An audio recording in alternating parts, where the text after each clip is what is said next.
মা বাবার সাথে সম্মানজনক কথা বলো। ওয়াকুল লাহুমা কাওলান কারীমা, সম্মানজনক কথা বলো, মাথায় ঝাঁকি দিয়ে রাগ করে চোখ মোটা করে কথা বলো না। তুমি সন্তান, তোমার জন্য সবচাইতে বড় পীর তোমার আব্বা, তোমার আম্মা। আল্লাহ পাক বলছেন, শোনো, وَقَضَى رَبُّكَ أَلَّا تَعْبُدُوا إِلَّا إِيَّاهُ وَبِالْوَالِدَيْنِ إِحْسَانًا। তোমার প্রভুর পক্ষ থেকে ফয়সালা হয়েছে, চূড়ান্ত সিদ্ধান্ত হয়ে গিয়েছে, আমি আল্লাহর ইবাদতের পর তোমার মা বাপের ইহসান করবে, খেদমত করবে, তাদের জন্য উপকার করবে, তাদেরকে ভালোবাসবে। আল্লাহ রাব্বুল আলামিন বলেন, মা বাবার সঙ্গে কেমনে কথা বলবে, তাদের সাথে কিভাবে আচরণ করবে, আল্লাহ তাও শিখিয়ে দিয়েছেন। আল্লাহ পাক বলেন, ওয়ালা তাকুল লাহুমা ওয়াকুল লাহুমা কাওলান কারীমা। মা বাবার সাথে সম্মানজনক কথা বলো। ওয়াকুল লাহুমা কাওলান কারীমা, সম্মানজনক কথা বলো, মাথায় ঝাঁকি দিয়ে রাগ করে চোখ মোটা করে কথা বলো না। তুমি সন্তান, তোমার জন্য সবচাইতে বড় পীর তোমার আব্বা, তোমার আম্মা। ঠিক কিনা কন? ছেলের জন্য, মেয়ের জন্য, সন্তানের জন্য সবচাইতে বড় পীর কে? বাপ মা। এটা ভালো করে মনে রাখতে হবে। আপনার মাওলানা সাহেবদের দোয়া, পীর সাহেবদের দোয়া কবুল হতেও পারে, নাও হতে পারে, 50-50 সম্ভাবনাও আছে, আবার সম্ভাবনা নাই। কিন্তু মা বাবার দোয়া কবুল হবে 100% সিউরিটি রয়েছে। রাসূলুল্লাহ বলেছেন 3 জনের দোয়া কবুল হবে, মুস্তাজাবুদ দাওয়াত। কয়জনের দোয়া কবুল হবে? আল্লাহ রাব্বুল আলামিনের হাবিব বলেন 3 জনের দোয়া কবুল হবে আল্লাহর দরবারে। তার মধ্যে একজন হলেন মাজলুম ব্যক্তি, যে ব্যক্তি অত্যাচারিত, যে ব্যক্তি মুসাফির, প্রবাসী, তার দোয়া কবুল হবে। আর মা বাপ যদি সন্তানের জন্য দোয়া করে, ওই দোয়া আল্লাহ রাব্বুল আলামিনের দরবারে মঞ্জুর হয়ে যায়। আল্লাহ রাব্বুল আলামিন মা বাপ সম্পর্কে বলেন, মা বাবের জন্য আমার কাছে দোয়া করবি বান্দারা, আমার কাছে দোয়া করবি। দোয়াটা আল্লাহ পাক শিখাচ্ছেন, রব্বিরহামহুমা কামা রব্বায়ানি সাগীরা। পড়েন সবাই, রব্বিরহামহুমা কামা রব্বায়ানি সাগীরা। একটু জিকির করেন, লা ইলাহা ইল্লাল্লাহ, লা ইলাহা ইল্লাল্লাহ, লা ইলাহা ইল্লাল্লাহ, লা ইলাহা ইল্লাল্লাহু মুহাম্মাদুর রাসূলুল্লাহ। আমার ভাইরা, আল্লাহ পাক শিখাচ্ছেন, বান্দা তোর মা বাপের জন্য আমার কাছে দোয়া কর। আয় আল্লাহ, আয় রব, আয় আমার প্রভু, আমার মা বাপ যেমন ছোটবেলায় আমাকে স্নেহের কোলে লালন পালন করেছে, আয় আমার আল্লাহ তুমি আমার মা বাপকে তোমার রহমতের কোলে লালন পালন করো। আল্লাহ শিখাই দিয়েছেন। আমার ভাইরা, প্রত্যেক নামাজের পরে এই দোয়াটা ভুলে যাবেন না। ভুলে যাবেন? ভুলে যাবেন? আমার ভাইরা, আমার বোনেরা, সবাই প্রত্যেক নামাজের পরে পড়বেন, রব্বিরহামহুমা কামা রব্বায়ানি সাগীরা। এই দোয়া করতে কেউ ভুলে যাবেন না। আল্লাহ রাব্বুল আলামিন বলে, বান্দারে, ওয়াসাইনাল ইনসানা বিওয়ালিদাইহি ইহসানা হামালাতুহু উম্মুহু কুরহা ওয়া ওয়াদাতুহু কুরহা। আল্লাহ পাক বলেন, আমি পৃথিবীর সমস্ত মানব মণ্ডলীকে উপদেশ দিয়েছি, মা বাপকে সম্মান করো, শ্রদ্ধা করো, তাদের উপকার করো। তার কারণ হলো তোমার মা তোমাকে গর্ভে ধারণ করেছে অত্যন্ত কষ্টের সাথে। আল্লাহ বলতেছেন, মা তোমাকে গর্ভ ধারণ করেছে অত্যন্ত কষ্টের সাথে, এরপরে তোমাকে ডেলিভারি করেছেন অত্যন্ত কষ্টের সাথে, তোমাকে ডেলিভারি করেছেন। গভীর রাত্রে মানুষ সব ঘুমায় যায়, গর্ভবতী মা ঘুমাতে পারে না, সন্তান পেটের ভিতরে, হাঁটু দিয়া গুতা মেরেছে, পা দিয়া লাথি মেরেছে। মা চরম শীতের রাত্রে, প্রচন্ড শীতের রাতে গায়ের লেপটা সরায় দিয়া মা একবার দাঁড়ায়, আর একবার বসে, একবার দেওয়ালের সাথে হেলান দিয়া দাঁড়ায়, কষ্ট করে রাতটারে কাটায় দেয়। আবার সারাদিন সংসারের জন্য কাজ করেছেন, রান্না বান্না করেছেন মা, সকলকে খাওয়াইয়া মা শেষের দিকে খেতে গেছেন। যখন নিজে খেতে গেলেন, খাবারের ক্ষুধাত নিয়ে পেট ক্ষুধা নিয়ে খেতে বসেছেন, পেটের ভিতরে সন্তান লাথি মেরেছে, পেটের মধ্যে ঘুষা মেরেছে, হাঁটু দিয়া গুতা মেরেছে, ভরা পেটে পেটের ভিতরে সন্তান গুতা মারলো হাঁটু দিয়া মাথা দিয়া। মা ক্ষুধা রয়েছে পেটে, খেতে পারলেন না, বেদনা শুরু হয়েছে। খাবারের থালাটা ঠেলে দিয়ে মা দাঁড়ালেন, বসলেন, চোখের পানি ফেললেন। এভাবে করে মা একটা দুইটা দিন নয়, 10টি মাস পর্যন্ত সন্তানটাকে পেটের মধ্যে নিয়ে, একটা জীবিত মানুষ আর একটা জীবিত সন্তান পেটের মধ্যে নিয়ে নড়াচড়া করছেন, চলাফেরা করছেন। কিতাবের মধ্যে এসেছে রাতের বেলায় মা যে ঘুমাতে পারেন না সন্তানের নড়াচড়ার কারণে, রাতভর ইবাদত করলে যত সওয়াব পাওয়া যেত আল্লাহ ওই সওয়াব মায়ের আমলনামায় লিখে দেন। সন্তান পেটে থাকার কারণে খেতে পারে না, পেট ভরে ক্ষুধায় কষ্ট পায় মা, এই জন্যে 10 মাস ধরে রোজা রাখলে যে সওয়াব হতো আল্লাহ রাব্বুল আলামিন মায়ের আমলনামায় রোজার সওয়াব লিখে দেন। 10 মাস পুরে গেল, সন্তান ডেলিভারির সময় চলে এলো। মায়ের মন বিমর্ষ, সন্তান ডেলিভারি হবে, না জানি মরে যায় নাকি, না জানি অপারেশন লাগে নাকি, কি অবস্থা হবে। মা খেতে পারে না, মুখটা শুকায়া যায়। ডেলিভারির সময় যখন আসে, মা বাবার কাছ থেকে বিদায় নিয়ে যায়, স্বামীকে একান্তে গোপনে ডেকে নিয়ে বলে, প্রাণের স্বামী, দীর্ঘদিন একসঙ্গে ঘর কন্যা করেছি, অপরাধ হয়ে যেতে পারে, আমারে মাফ করে দিও। আমার মনে হয় এবার আমি আর বাঁচবো না। সংসার থাকলো, চাবি থাকলো, সব বুঝে নাও, আমারে মাফ করে দিও। মা চলে গেল সতিকা গৃহে, ক্লিনিকে চলে গেল, অপারেশন থিয়েটারে চলে গেল, অথবা ডেলিভারির জায়গায় চলে গেল। ডেলিভারি পেইন শুরু হয়ে গেল, বেদনা শুরু হয়ে গেল। এক একটা বেদনা যেন মায়ের এক একটা মৃত্যু যন্ত্রণা শুরু হয়ে যায়। এমন যন্ত্রণা, প্রসব বেদনা দুনিয়ার ভুক্তভোগী মা ছাড়া আর কেউ জানে না। এই চরম বেদনার ভেতর দিয়ে, চরম কষ্টের ভিতরে মা যখন একটা বাচ্চা প্রসব করলো, জিহাদের ময়দানের মতো মা রক্তাক্ত হয়ে গেলেন, সন্তান দুনিয়ায় এলো। মা তখন অস্থির থাকেন।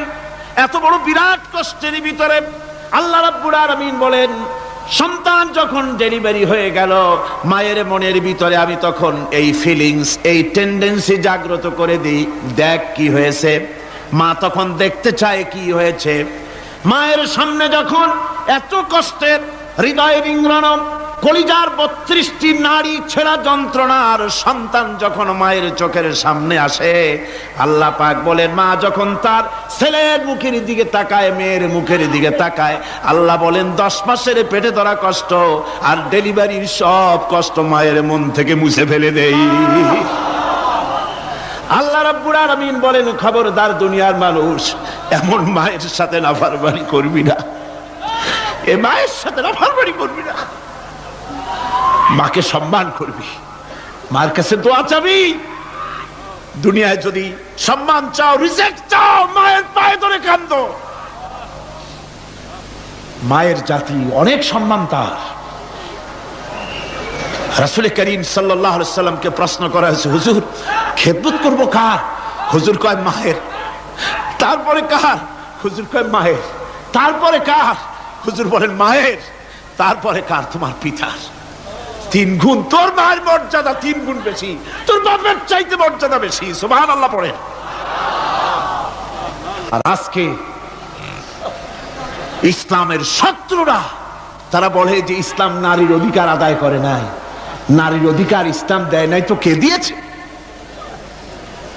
আমার বন্ধুগণ, বিশ্বনবী জনাব মুহাম্মদ রাসূলুল্লাহ সাল্লাল্লাহু আলাইহি ওয়াসাল্লাম মসজিদে নববীর ভিতরে বসে আছেন। এক বৃদ্ধা মহিলা মসজিদের মধ্যে প্রবেশ করলেন।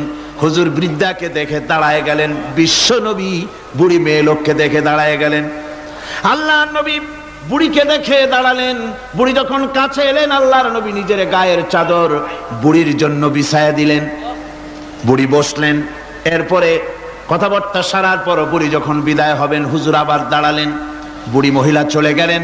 সাহাবায়ে কেরাম বলেন, ইয়া রাসূলুল্লাহ, কিছুই বুঝলাম না, একজন বৃদ্ধা মহিলার জন্য বিশ্বনবী দাঁড়ান আর গায়ের চাদর বিছান, আমরা বড় আশ্চর্য হয়ে গেলাম। নবীজি বলেন, ও আমার সাহাবীরা, তোমরা জানো না এই মহিলাকে চিনতে পারো নাই? আমি আমার মায়ের দুধ আমার জীবনে কিসমতে তেমন হয় নাই, আমি আমার মায়ের দুধ তেমন কিসমতে পাই নাই।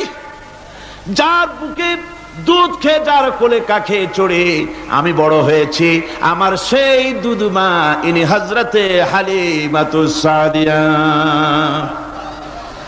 আমার সেই দুধ মা। রাসূলুল্লাহ নিজে সম্মান দিয়েছেন মায়ের। খবরদার, মাকে অসম্মান করবেন না, মাকে সম্মান করবেন, মাকে শ্রদ্ধা করবেন। আমার বন্ধুগণ, আলেম ওলামা পীর বুজুর্গদের জন্য হাদিয়া তো দেন, আপনারা কোনো নিষেধ নাই, দেন। হাদিয়া দেওয়াও সুন্নত, নেওয়াও সুন্নত, দিবেন, আমি কোনো নিষেধ করি না। কিন্তু আমি বলতে চাই, পীর বুজুর্গদের কাছে, আলেম ওলামাদের কাছে হাদিয়া দিয়া আল্লাহরে যত না খুশি করতে পারবেন, এই ডালিম বেদানার মৌসুমে বেদানা একটা ভেঙে নিজ হাতে যদি মায়ের মুখে তুলে দেন, আল্লাহর আরশ খুশি হয়ে যাবে, আল্লাহর আরশ আজিম খুশি হয়ে যাবে, আল্লাহ পাক খুশি হয়ে যাবেন। মায়ের খাওয়াও, বাপকে খাওয়াও, তোমার সবচেয়ে বড় পীর তিনি। সুবহানাল্লাহ, পড়ো সুবহানাল্লাহ। মা বাপ যদি একটু দোয়া করে দেয়, তোমার জিন্দেগির কাম শেষ। একটু বদদোয়া করলে জাহান্নামে যাবা। কোন পীর সাহেব বদদোয়া করলে জাহান্নামে যাবে এমন কথা নয়, কোন মাওলানা বদদোয়া করলে দোজখে যাবে এমন কথা নয়। রাসূল বলেছেন, হুমা জান্নাতুকা ওয়া নারুকা, মা বাপ তোমার বেহেশত, মা বাপ তোমার জাহান্নাম। মা বাপ যদি অসন্তুষ্ট হয়, দোজখে যাবি, আর মা বাপ যদি খুশি, আল্লাহর জান্নাতে চলে যাবি। সুবহানাল্লাহ, সুবহানাল্লাহ, সুবহানাল্লাহ। মায়ের পায়ের তলে তোর বেহেশত। আমরা পুরুষ, আমাদের গত বছরও বলেছি, আমরা পুরুষ, আমাদের পায়ের তলে জুতা, আমাদের পায়ের তলে কি? শুধু জুতা। আর আমার মা, আমার মায়ের জাতি যারা এই প্যান্ডেলে বসে আছেন, আমার মায়েরা, বোনেরা, মায়ের জাতি যারা পৃথিবীতে, মায়ের জাতির পায়ের তলে আল্লাহর বেহেশত। সুবহানাল্লাহ। নারীর মর্যাদা ইসলাম দেয় নাই, কে দিয়েছে? আল্লাহ দিয়েছেন, আল্লাহ রাসূল দিয়েছেন। আমার বন্ধুগণ,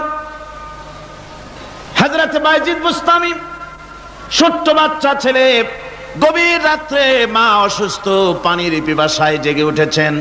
বাবারে, পিপাসায় শেষ হয়ে গেলাম, পানি দাও। ছেলে ঘরের ভিতরে পানি না পেয়ে বাইরে দৌড়াদৌড়ি করলেন। অনেক দূর থেকে পানি নিয়ে এসে দেখেন মা ঘুমায় গেছেন। পানি নিয়ে দাঁড়ানো, পৌষ মাস, মাঘ মাসের শীতের রাত, ফজরের সময় মায়ের ঘুম ভেঙে গেল। তাকিয়ে দেখেন বাইজিদ দাঁড়ানো, হাতে পানি থরথর করে কাঁপছে। জিজ্ঞাসা করে, বাইজিদ তুমি দাঁড়ানো কেন? ছোট্ট বাচ্চা বলে, মা পানি চেয়েছিলে তুমি গভীর রাত্রে, পানি ঘরে ছিল না, অনেক দূর থেকে আনতে হয়েছে। মা বলছে, ঘুমাও নাই কেন গ্লাস থুইয়া? বাচ্চা বলে, ঘুমাই নাই, তুমি যদি আবার পানি চাও, সময় মতো যদি দিতে না পারি, মা তোমার কষ্ট হবে, এই জন্য ফজর পর্যন্ত আমি দাঁড়ায় আছি, কখন তুমি পানি চাও। মা হাতের থেকে পানি নিয়ে পান করলেন। বাইজিদকে বিছানার উপরে আরাম করে কম্বল দিয়ে ঘুম পড়াইয়া দিলেন।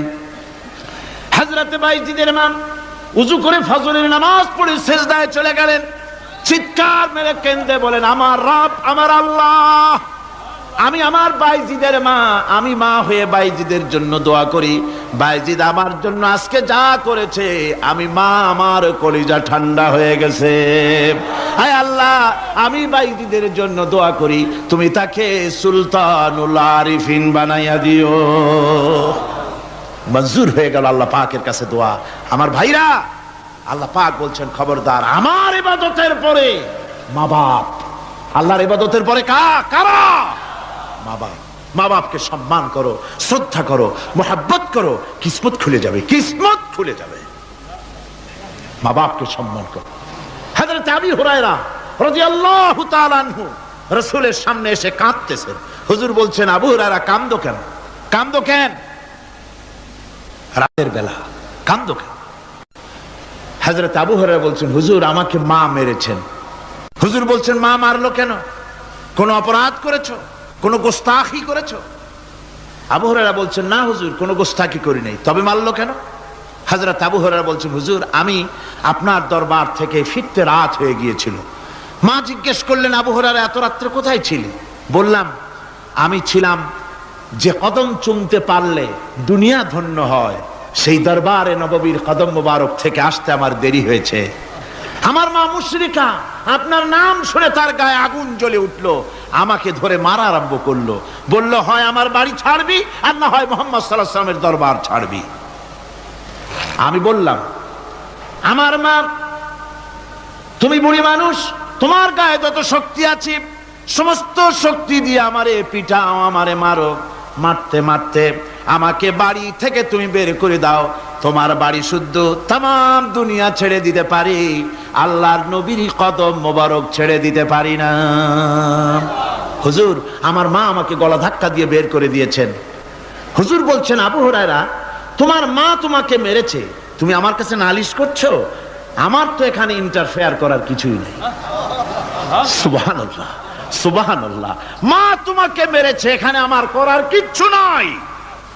বিশ্ব নবী বলছেন, এত বড় পাওয়ারফুল নবী, লেজিসলেটিভ পাওয়ার, সারে আল্লাহ তাকে বানিয়েছেন শরীয়ত প্রণেতা।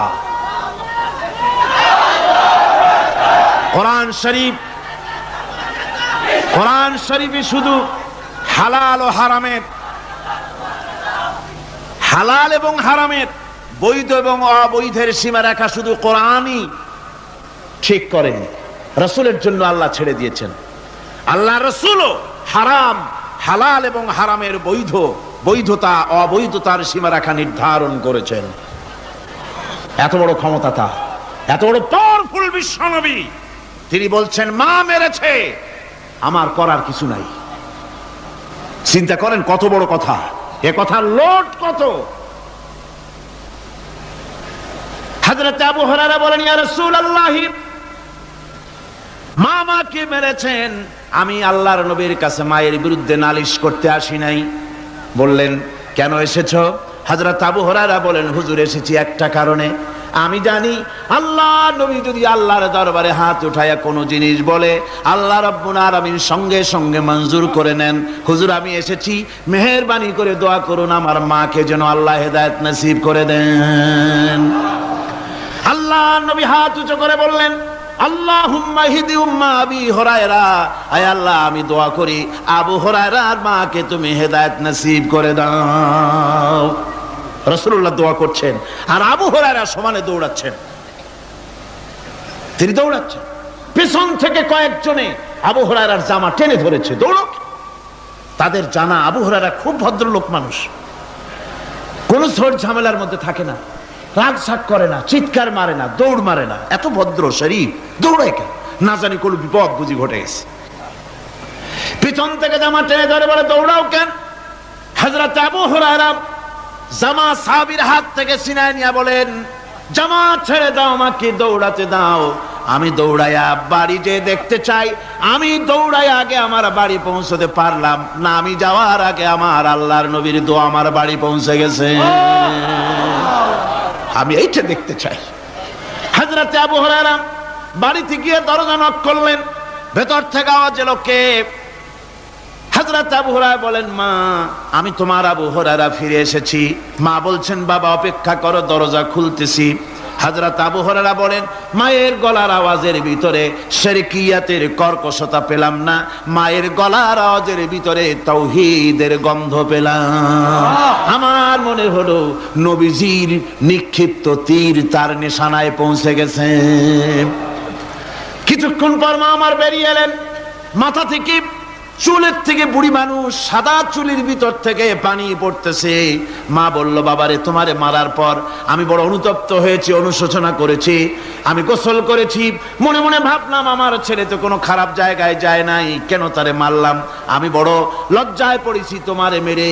ও আমার আবু হুরায়রা, আমি গোসল করেছি, পবিত্র হয়ে গেছি, জলদি করে আমাকে নিয়ে চলো বিশ্ব নবী জনাবে মুহাম্মদুর রাসূলুল্লাহর দরবারে। হযরত আবু হুরায়রার মা ঘোষণা করলেন আশহাদু আল্লা ইলাহা ইল্লাল্লাহু ওয়াহদাহু লা শারীকা লাহু ওয়া আশহাদু আন্না মুহাম্মাদান আবদুহু ওয়া রাসূলুহু। আমার ভাইরা, মা বাপ সবচেয়ে সম্মানের জিনিস। আল্লাহর ইবাদতের পরই মা বাপের খেদমত করতে হবে।